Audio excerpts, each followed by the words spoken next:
क्या आपको पता है कि केजरीवाल जी को गिरफ्तार क्यों किया है? केजरीवाल जी को एनडीए के एक एमपी के बयान पर गिरफ्तार किया है। उनका नाम है मगुंटा श्रीनिवासलू रेड्डी यानी एमएसआर। एमएसआर आंध्र प्रदेश से एनडीए के एक सांसद हैं। एमएसआर ने ऐसा क्या बयान दिया जिससे आपके मुख्यमंत्री केजरीवाल को गिरफ्तार कर लिया? 17 सितंबर 2022 को एमएसआर के ठिकानों पर ईडी की रेड हुई। उनसे पूछा गया कि क्या वो कभी केजरीवाल जी से मिले हैं। उन्होंने कहा, हाँ, मैं 16 मार्च 2021 को केजरीवाल जी से दिल्ली सचिवालय में उनके दफ्तर में मिला था। मैं दिल्ली में एक फैमिली चैरिटेबल ट्रस्ट खोलना चाहता था। उसके लिए दिल्ली के सीएम से जमीन के बारे में बात करने गया था। केजरीवाल जी ने कहा, लैंड एलजी के पास है, एप्लीकेशन दे दो, हम देखते हैं, और कहकर चले गए। ईडी को एमएसआर का जवाब पसंद ही नहीं आया। ईडी ने कुछ दिन बाद एमएसआर के बेटे राघव मगुंटा को गिरफ्तार कर लिया। फिर से एमएसआर के और बयान लिए गए, मगर वो अपना पहले वाला बयान ही दोहराते रहे क्योंकि वही सच था, और उनके बेटे राघव रेड्डी की बेल खारिज होती रही। इस दौरान सदमे से राघव की पत्नी यानी एमएसआर की पुत्रवधू ने आत्महत्या करने की कोशिश की और उनकी बूढ़ी मां बहुत बीमार हो गई। इन सबको देखते हुए बेटे के लिए बाप भी टूट गया। 17 जुलाई 2023 को पिता एमएसआर ने ईडी में अपना बयान बदल दिया। उन्होंने अब कहा, 16 मार्च 2021 को मैं केजरीवाल जी से मिलने गया था। मुश्किल से 4-5 मिनट मुलाकात हुई।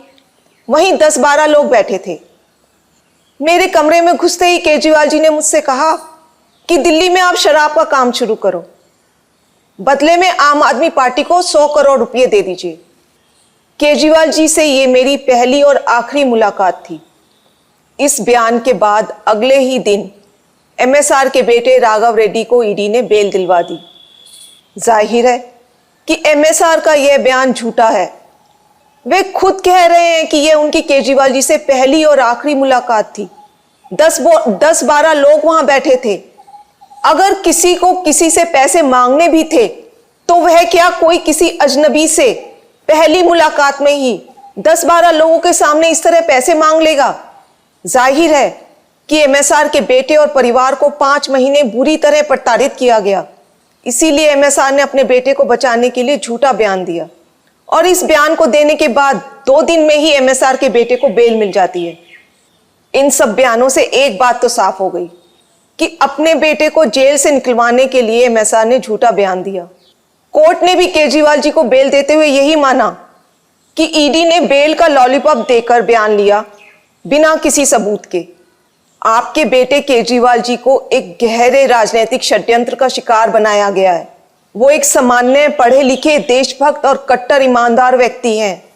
यदि आज आप उनके साथ खड़े नहीं हुए तो इस देश में पढ़े लिखे ईमानदार लोग कभी राजनीति में नहीं आएंगे। क्या मोदी जी केजरीवाल जी के साथ ठीक कर रहे हैं? इस वीडियो को ज्यादा से ज्यादा शेयर करें ताकि देश को पता चल सके कि मोदी जी कैसे ईडी सीबीआई के जरिए एक गहरे राजनीतिक षड्यंत्र के तहत आपके केजरीवाल और आम आदमी पार्टी को खत्म करना चाह रहे हैं। जय हिंद।